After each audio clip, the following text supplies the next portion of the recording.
जय हिंद, नमस्कार साथियों, आप सभी का स्वागत है आज की इस क्लास में। कक्षा 10वीं जो सामाजिक से परेशान है उनके लिए ये क्लास चार चांद लगाएगी। ध्यान रखना, बेहतर प्रदर्शन ये क्लास आपको देगी और एमसीक्यू रिवीजन हम करेंगे जिससे सामाजिक विज्ञान का जो आपका डर है वो एग्जाम में क्लियर कर दिया जाएगा। तो किस तरह से हम हमारी सामाजिक को कंप्लीट करेंगे तो देखते रहिए, बने रहिए हमारे साथ रेगुलर। हर एक अध्याय से हम क्या करेंगे, एमसीक्यू महत्वपूर्ण क्वेश्चन लेकर आएंगे जिससे आपका रिवीजन हो जाएगा। अगर मान लो ये क्वेश्चन आपको आ गए तो समझो आप अपने लक्ष्य के बहुत करीब हो और जो सामाजिक में आपका सपना है 95 या फिर 96% बनाने का वो जरूर हासिल कर पाओगे। बस करना क्या है, हमारी क्लास से जुड़ते रहिए और एमसीक्यू रिवीजन देखते रहिए ताकि आपको पता चल जाए कि हमारे लेवल जो कैसा है।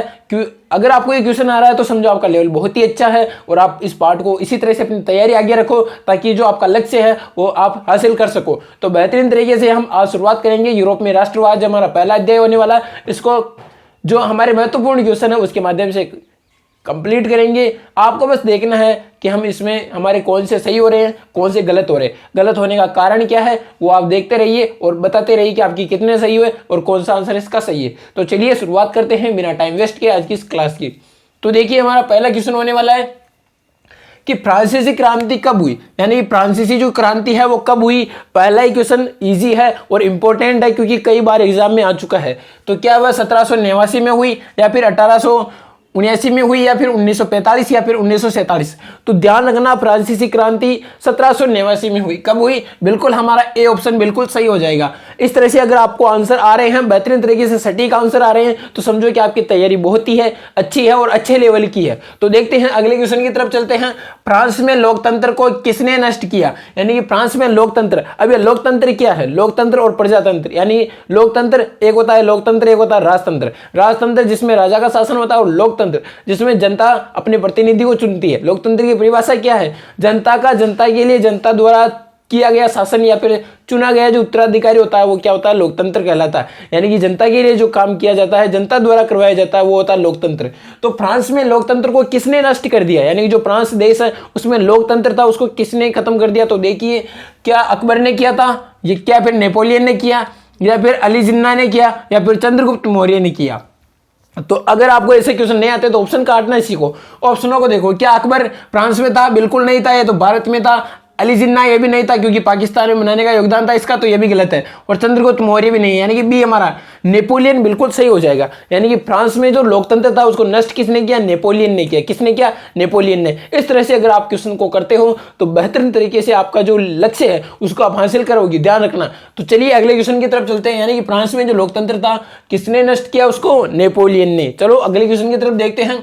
नागरिक संहिता कब हुई, यानी कि जो नागरिक जो संहिता है वो कब हुई? तो देखो, क्या 1789 में हुई या फिर 1889 में हुई या फिर 1945 या फिर 1804? तो ध्यान रखना, नागरिक संहिता 1804 में हुई थी। कब हुई थी? 1804 में। तो बिल्कुल डी हमारा बिल्कुल सही हो जाएगा, यानी कि नागरिक संहिता 1804 में हुई थी। अब देखो अगला क्वेश्चन, किस शताब्दी में जर्मनी, इटली और स्विट्जरलैंड राजशाही डचियों और कैंटनों में विभाजित था? यानी कि जो वो कौन सी शताब्दी थी जिसमें जर्मनी, इटली, स्विट्जरलैंड जो इनमें विभाजित थे, राजशाही डचियों और कैंटिनों में विभाजित थे? तो कौन सी शताब्दी थी? क्या 15वीं शताब्दी थी या फिर 16वीं शताब्दी थी या फिर 17वीं शताब्दी थी या फिर 18वीं शताब्दी थी? तो ध्यान रखना, इस तरह से विभाजित थी वो 18वीं शताब्दी में हुआ था। कब हुआ था? 18वीं शताब्दी में। इटली, जर्मनी और स्विट्जरलैंड जो विभाजित थे वो कब थे? 18वीं शताब्दी में। अब देखो हमारा अगला क्वेश्चन, यूरोपीय महाद्वीप, यानी जो यूरोप का महाद्वीप है सबसे पहले प्रभुत्वशाली वर्ग कौन सा था? यानी कि उस समय जो यूरोपीय महाद्वीप था उसमें सबसे पहले जो सबसे प्रभुत्वशाली यानी शक्तिशाली जो वर्ग था वो कौन सा वर्ग था? तो देखो कौन सा वर्ग था, देखो क्या वाणिज्य वर्ग था या फिर कुलीन वर्ग था या फिर दोनों थे या फिर मध्यम वर्ग था? तो ध्यान रखना, मध्यम वर्ग नहीं हो सकता और दोनों भी नहीं हो सकते। वाणिज्य वर्ग बिल्कुल नहीं है, हमारा कुलीन वर्ग बिल्कुल सही हो जाएगा, यानी कि बी ऑप्शन हमारा बिल्कुल सही है। तो यूरोपीय महाद्वीप का सबसे प्रभुत्वशाली वर्ग कौन सा था? कुलीन वर्ग था। कौन सा वर्ग था? कुलीन वर्ग। इस तरह से अगर आपको क्वेश्चन आ रहे हैं तो ध्यान रखना, बेहतर कर सकते हो आप, अच्छे लेवल की तैयारी है आपकी। इसी तरह से आगे बढ़ते रहिए, रिवीजन करते रहिए क्योंकि बिना रिवीजन कुछ नहीं होता। आप एक दिन पढ़ोगे, 2 दिन पढ़ोगे और 5 दिन भी अगर आपने छोड़ दिया तो समझो वो सारा साफ हो जाएगा, कुछ भी आपको याद नहीं रहेगा। इसलिए रिवीजन कीजिए, बार बार कीजिए, जितनी बार हो सके, क्योंकि आपको जो आपका लक्ष्य है वहां तक रिवीजन ही पहुंचाएगा।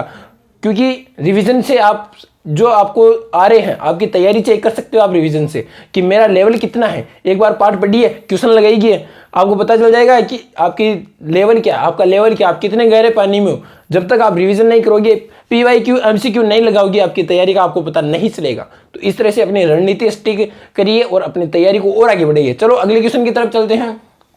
देखो, कहां के लोगों को वोट देने, यानी कि कहां के लोगों को वोट देने, निर्वाचित करने का अधिकार विशेष रूप से संपत्ति वाले लोगों को दिया गया। यानी कि ऐसा कौन सा देश है जहां पर वोट देने का अधिकार या फिर निर्वाचित करने का अधिकार ऐसे लोगों को दिया गया विशेष रूप से जो संपत्ति यानी कि अमीर थे, पैसे वाले थे। तो कौन सा देश था? क्या वह ब्रिटेन था, या फिर यूरोप था, या फिर फ्रांस था, या फिर अमेरिका था? तो ध्यान रखना, ऐसा करने वाला देश फ्रांस था। कौन सा था? फ्रांस। फ्रांस हमारा बिल्कुल सी, ऑप्शन सी हो जाएगा। यानी फ्रांस में क्या है कि लोगों को वोट देने का अधिकार उनको था जिनके पास पैसे थे, जो अमीर वर्ग के थे। तो ऐसा देश कौन सा है? फ्रांस। अब देखो अगला क्वेश्चन, जोलवेर आइन का गठन कब हुआ? यानी कि जोलवेर आइन का गठन कब हुआ? क्या 1789 में हुआ, 1834 में हुआ, या फिर 1945 में हुआ, या फिर 1947 में हुआ? तो जोलवेर आइन का गठन ध्यान रखना 1834 में हुआ। कब हुआ? 1834। तो बी हमारा बिल्कुल सही हो जाएगा। अब देखो हम अगले क्वेश्चन की बात करते हैं, वियना संधि कब तैयार की गया? यानी वियना संधि उसको कब तैयार किया गया?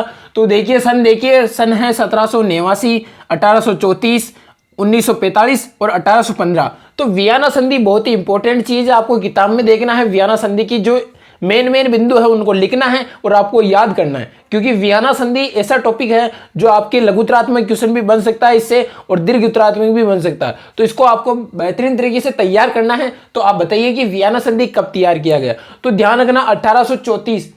हाँ, 1800 कब किया गया? 1815 में। 34 में तो ये हुआ था, क्या हुआ था? जोलवेर आइन का गठन हुआ था 1834 में, और 1815 में हुआ था वियना संधि। ध्यान रखना 1815 में। कब हुई थी वियना संधि? यानी वियना संधि कब तैयार किया गया? तो 1815 में। ध्यान रखना। अगले क्वेश्चन की तरफ चलते हैं।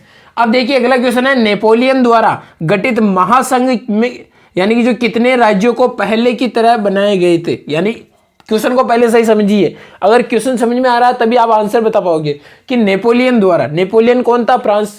फ्रांस में जो लोकतंत्र था उसको खत्म करने वाला नेपोलियन था। अभी हमने बात की थी कि उसके द्वारा गठित महासंघ, यानी कि एक सभा एक प्रकार की कोई होगी जिसको महासंघ के नाम से, यानी महासंघ में कितने राज्यों को पहले की तरह बनाए रखा, यानी कि जो पहले राज्य थे उसी तरह से बनाए रखे महासंघ के प्रयास से। तो ध्यान रखना वो कितने थे? क्या वह 39 थे, या फिर 41 थे, या फिर 28 थे, या फिर 27 थे? तो ध्यान रखना 39 राज्य थे। कितने थे? 39 राज्य, जिसमें क्या हुआ था कि नेपोलियन द्वारा गठित महासंघ में जो 39 राज्य से वैसा का वैसा ही बनाए रखा, यानी कि उसमें कोई छेड़छाड़ नहीं की गई, किसी राज्य को विखंडित नहीं किया गया।